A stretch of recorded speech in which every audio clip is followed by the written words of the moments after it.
لا حول ولا قوة إلا بالله العلي العظيم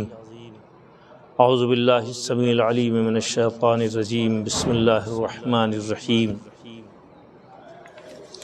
الحمد للہ رب العالمین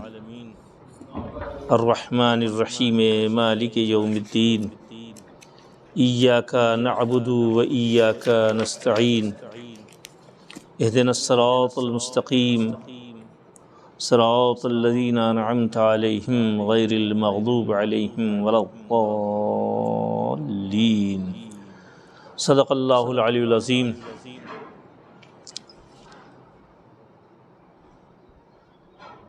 اس سے پہلے ہم نے کل مالک یوم الدین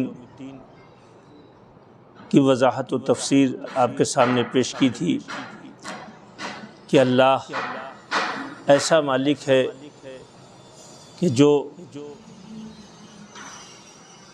حقیقی مالک ہے، اعتباری مالک نہیں ہے۔ اعتباری مالک سے اس کی ملکیت چھینی جا سکتی ہے، لیکن حقیقی جو مالک ہوتا ہے اس کی ملکیت میں کوئی دخل نہیں دے سکتا، وہ خود مالک ہے اور کوئی اس کی ملکیت میں شریک نہیں ہو سکتا۔ تو یہ ساری اللہ کی تعریف اور اس کی ربوبیت کا اعلان کرنے کے ساتھ ساتھ اس کو رحمان اور رحیم تسلیم کرتے ہوئے مالک یوم الدین اس بات کا یقین ہے کہ کل جزا کے دن ہر ایک کو اس کے کیے کا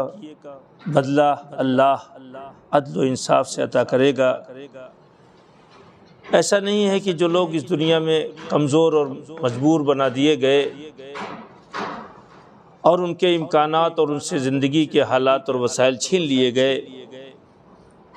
انہیں اذیتوں میں رکھا گیا، ان پر ظلم کیا گیا، تو کل جو جزا کا دن ہوگا وہاں پر بھی اسی طرح کے حاکم، اسی طرح کے ظالم کے حق میں فیصلہ ہوگا؟ ایسا بالکل نہیں ہے،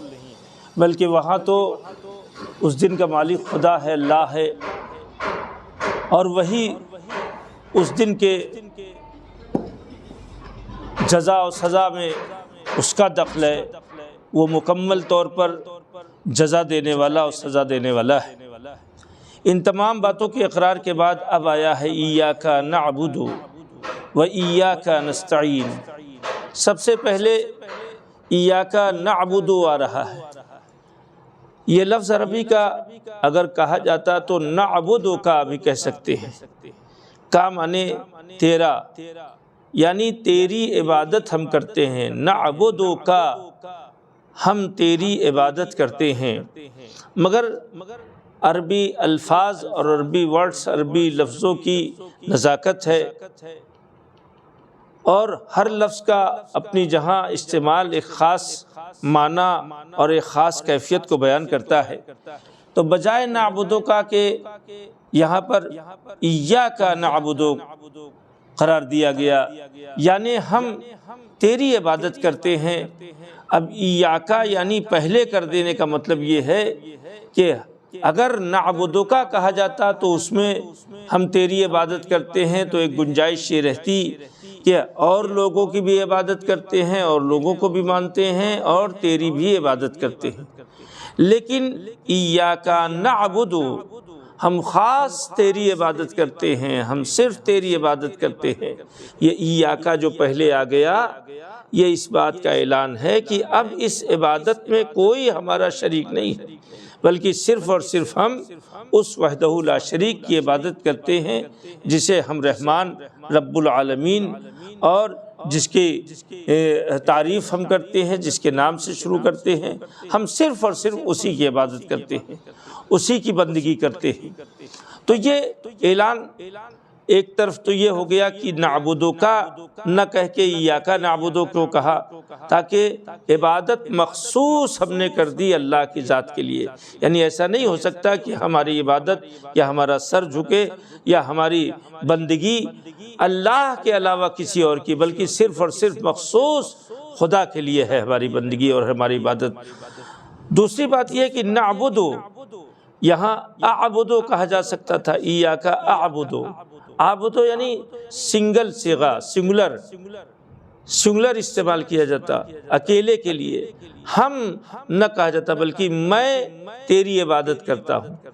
لیکن یہاں کہا گیا، اللہ نے ہمیں بتایا کہ تم اس طرح سے ذکر کرو کہ ہم خاص تیری عبادت کرتے ہیں۔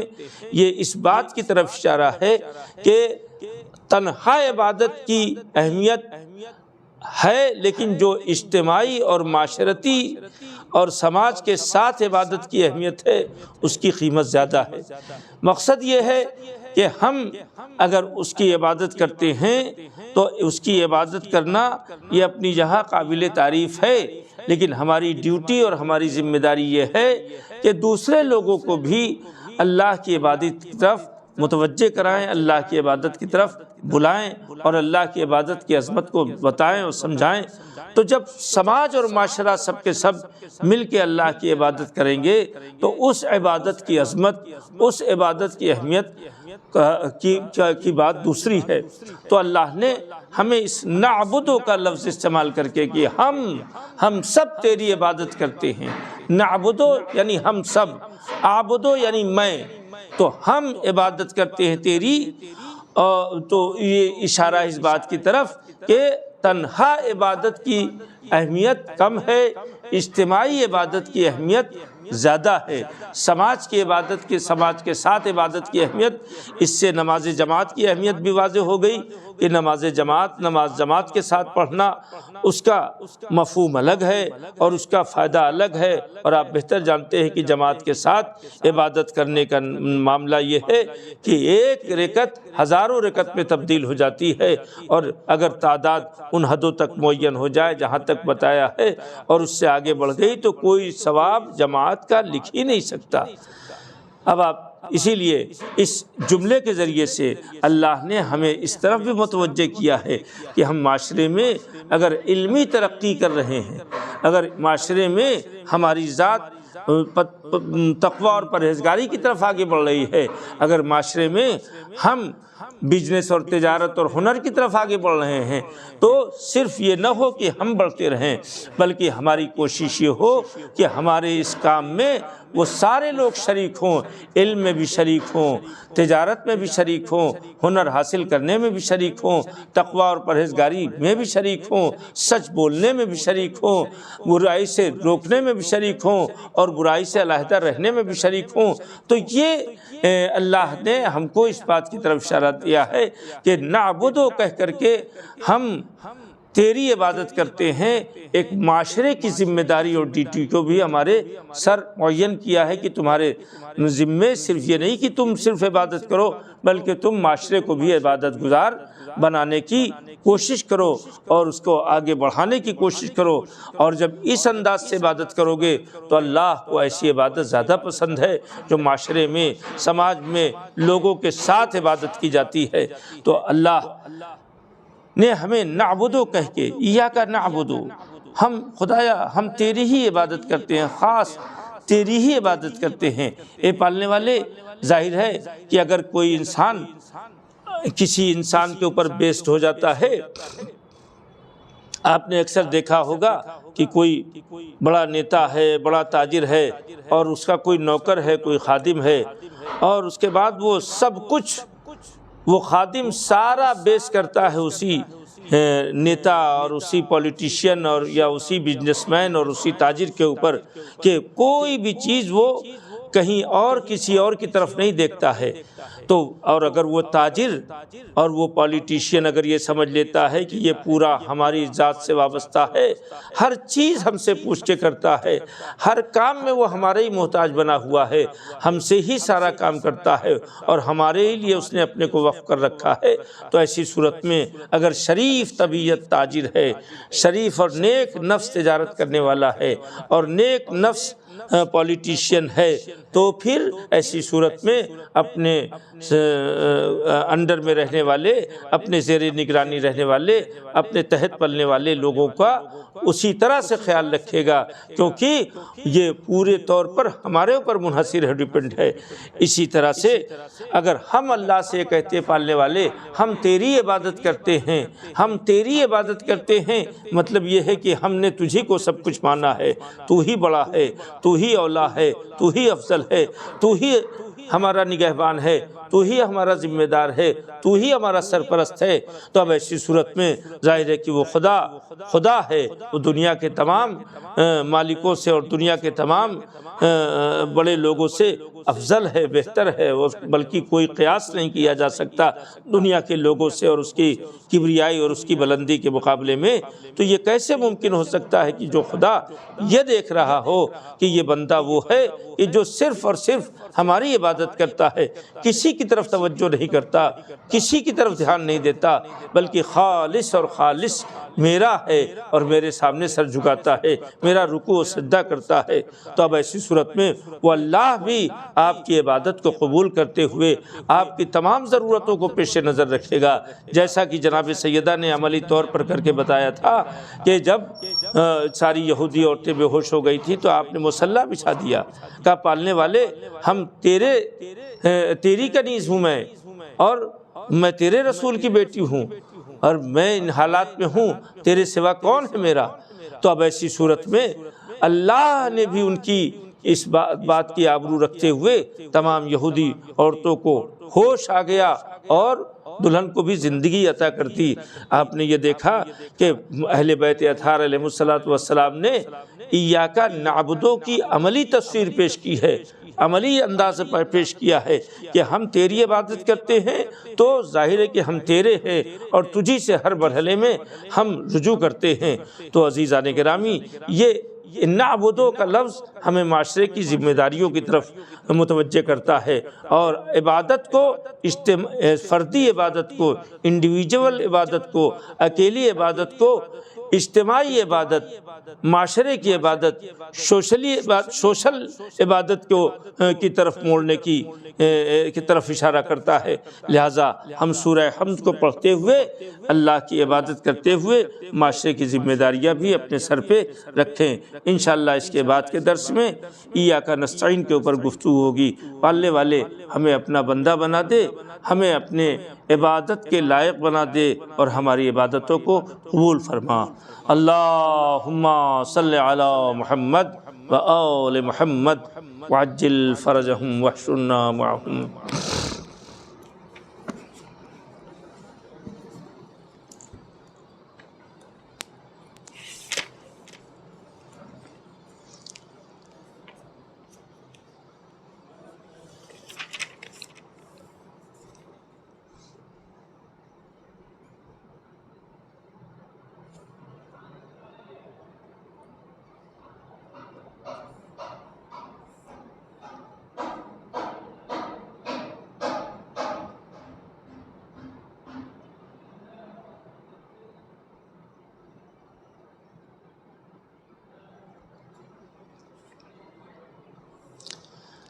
اب آپ کے سامنے نہج البلاغہ کا درس شروع کر رہا ہوں، اللہ سے مدد مانگتے ہوئے کہ پالنے والے اس کام کو پائے تکمیل تک پہنچانا، اور جو کمیاں ہیں، جو نقائص ہیں، انہیں دور کرنے کی توفیق عطا فرما اور تو مدد فرما، تاکہ ہم نہج البلاغہ اور قرآن کے ذریعے سے زیادہ سے زیادہ لوگوں کے درمیان عملی پیغام پیش کر سکیں۔ اعوذ باللہ من الشیطان الرجیم، بسم اللہ الرحمن الرحیم۔ مولا فرماتے ہیں اپنے فرزند سے کہ جو اس سے پہلے ذکر کیا تھا کہ جو تمہارے مال کو، تمہارے کار خیر کو، تمہارے وزن کو، تمہارے بار کو خود پہنچا دے اور کل محشر میں دے دے، تو ایسے آدمی کو غنیمت جانو اور اس کے ذریعے سے اپنی نیکیاں وہاں پہنچا دو، تاکہ تم یہاں سے اٹھو تو سبکبار اور تمہارا جسم ہلکا رہے، تمہارے جسم پر کوئی وزن اور بوجھ نہ رہے۔ اب مولا فرماتے ہیں یاد رکھو بیٹا، تمہارے سامنے ایک دشوار گزار گھاٹی ہے جس میں ہلکا پھلکا آدمی گرابار آدمی سے کہیں اچھی حالت میں ہوگا۔ اب آپ دیکھیں اس جملے کے ذریعے سے مولا نے بتایا کہ جو ہمارے سامنے زندگی ہے اور زندگی کا سفر، اور اس کے بعد زندگی سے موت کے مرحلے میں قدم رکھنا، اور موت کے بعد برزخ کی منزل سے گزرنا، اور اس کے بعد حشر و نشر کا مرحلہ، یہ ساری منزلوں کو مولا نے ایک جملے میں فرمایا کہ بیٹا یاد رکھو تمہارے سامنے ایک بہت ہی دشوار گزار، یعنی مشکل سے جس سے گزرا جا سکتا ہے، جس میں بہت مشکل سے چلا جا سکتا ہے، جس میں بہت مشکل سے قدم بڑھایا جا سکتا ہے، بہت احتیاط کے ساتھ، اس لیے کہ گھاٹیاں بڑی خطرناک ہوتی ہیں۔ آپ نے دیکھا ہوگا بہت سے لوگوں کو کیا کہتے ہیں ٹی وی میں یا دوسری چیزوں میں کہ جو پہاڑیوں پہ رہتے ہیں کس طرح سے پہاڑیوں پہ چڑھتے ہیں اور گھاٹیوں میں جاتے ہیں، بلندیوں کے اوپر جاتے ہیں، اور اگر ان کے اوپر بوجھ لدا رہتا ہے تو وہ کتنے محتاط انداز میں جاتے ہیں اور کتنے مشکل مرحلے سے گزرتے ہیں، لیکن جو ہلکے رہتے ہیں، جن کے اوپر بوجھ نہیں رہتا، وہ آسانی سے چلے جاتے ہیں۔ مولا فرماتے ہیں یہ زندگی اور یہ موت اور یہ برزخ اور یہ حشر و نشر، یہ تمام معاملے ایک دشوار گزار راستہ ہے اور گھاٹی ہے۔ ایسی گھاٹی میں ہلکا پھلکا آدمی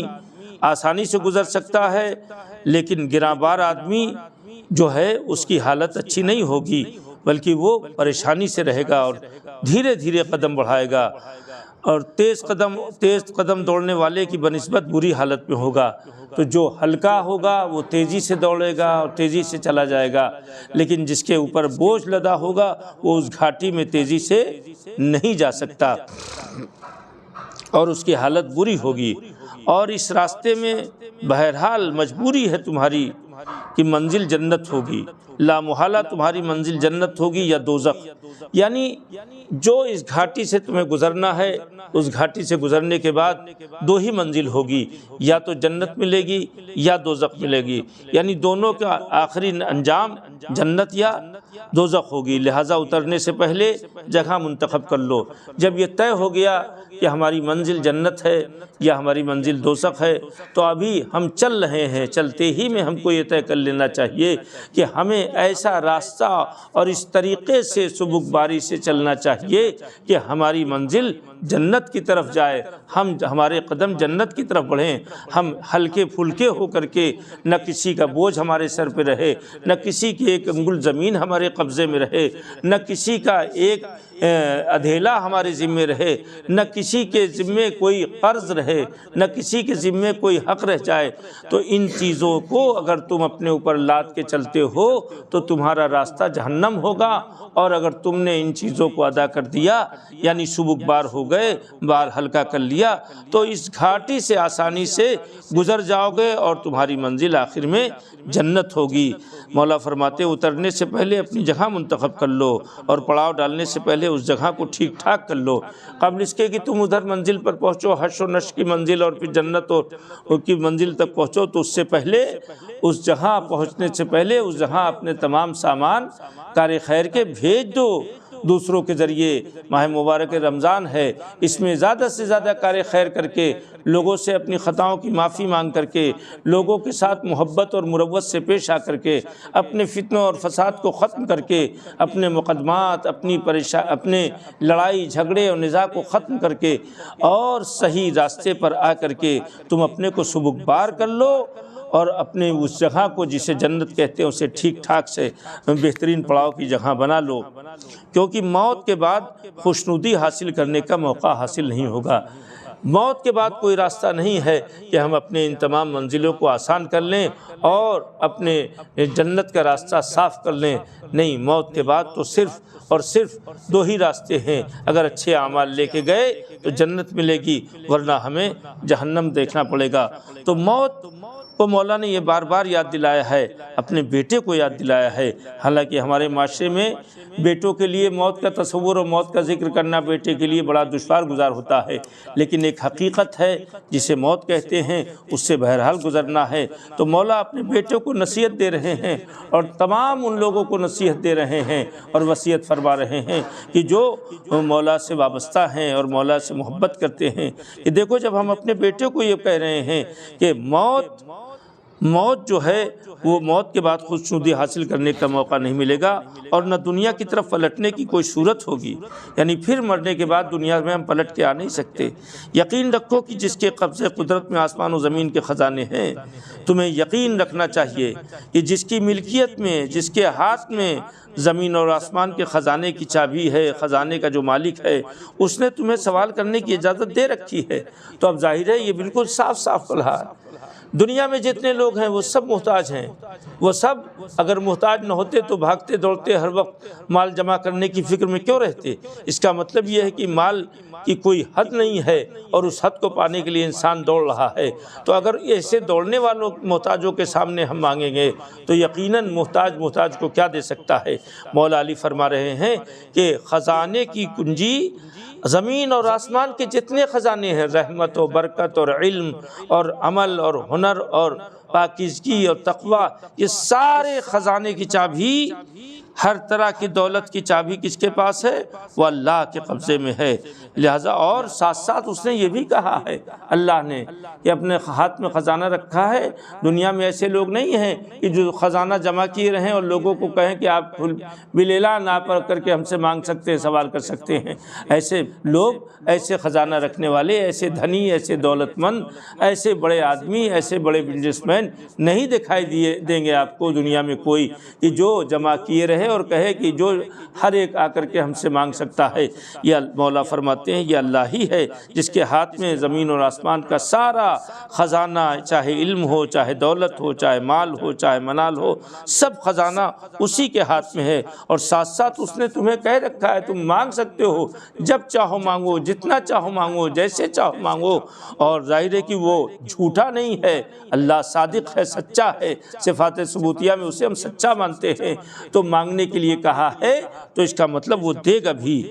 زمین و خزانہ تمہیں سوال کرنے کی اجازت دے رکھی ہے اور قبول کرنے کا ذمہ بھی لیا ہے، اور وہی تمہاری دعا کو قبول کرنے والا بھی ہے۔ تو اب ظاہر ہے کہ اور حکم دیا ہے کہ تم مانگو تاکہ وہ رحم کی تم مانگو تاکہ وہ دے، رحم کی درخواست کرو تاکہ وہ رحم کرے۔ یعنی اللہ نے تمہیں چھوٹ دے رکھی ہے، مانگو۔ ہاں کبھی کبھی ایسا ہوتا ہے کہ ہم نے مانگا ہے اور دنیا میں ہمیں نہیں ملا ہے تو ہم یہ سوچتے ہیں کہ اللہ نے نہیں دیا ہے، مگر روایتیں بتلاتی ہیں کہ محشر میں بہت سے لوگ ایسے جائیں گے کہ جنہوں نے دعائیں مانگی ہیں اور اس کا بدلہ دعاؤں کا یہاں نہیں پورا ہوا، تو وہاں دیکھا اور وہاں دعاؤں کے اتنے زبردست اثرات اور نتیجے اور دعاؤں کی اجابت دیکھی کہ دعا پوری ہو گئی کہ پچھتانے لگے، کاش ہماری اور دعائیں جو دنیا میں ہم نے مانگی تھی وہ دنیا میں نہ پوری ہوتی اور یہی آخرت میں پوری ہو جاتی۔ تو اب آپ دیکھیں مولا نے وصیت میں اپنے بچوں کو اللہ سے وابستہ کرنے کی کوشش کی ہے۔ وہ علی کے ماننے والے جو مولا علی کائنات سے مدد مانگتے ہیں، اللہ سے مشکلات مانگتے ہیں یا علی مدد کہتے ہیں، وہ تمام لوگ سنیں کہ علی ابن ابی طالب نے سے ہم کیا مانگ رہے ہیں، کہ وہ معرفت کا سلیقہ مانگ رہے ہیں جو انہوں نے بتایا ہے۔ وہ سلیقہ کیا ہے؟ اپنے بیٹوں کو بتایا ہے کہ دنیا میں جتنے لوگوں کے پاس خزانے ہیں ان کے پاس کبھی سر نہ جھکاؤ، بلکہ اس ذات کے پاس سر جھکاؤ جس کے پاس سب کچھ موجود ہے اور جس نے تمہیں سوال کرنے کو بھی چھوٹ دے دی ہے، جب چاہو، جیسے چاہو، رات کو، دن کو، صبح کو، شام کو،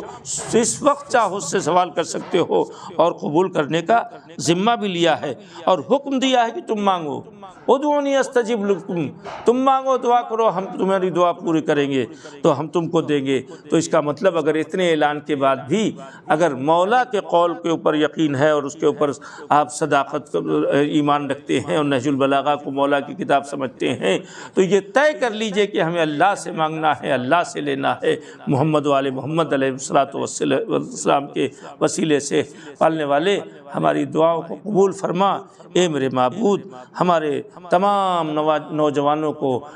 کی حفاظت فرما، ہماری عورتوں، ہمارے بچوں سب کی حفاظت فرما۔ پالنے والے دنیا کے ظالم درندے جو دنیا میں تمام مجبوروں اور بے سہارا لوگوں کے خزانے کے اوپر بیٹھے ہوئے ہیں، اے پالنے والے انہیں نابود فرما، ظالموں کو نابود کر دے، مظلوموں کی مدد فرما اور ہم سب کی دعاؤں کو قبول فرما۔ ربنا تقبل منا انک انت السمیع العلیم۔